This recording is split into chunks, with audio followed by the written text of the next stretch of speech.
Welcome. In this video I will show you how to adjust brightness on ACER Chromebook 315.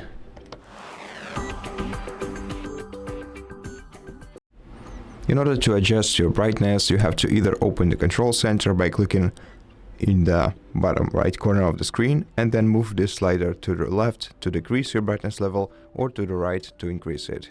Alternatively, you can use function keys for that. The function keys for adjusting your brightness are located right above 7, 8 and 9 keys on your keyboard, and you can use the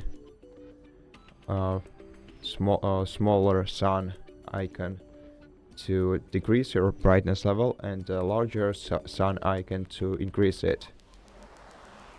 And so that's basically it.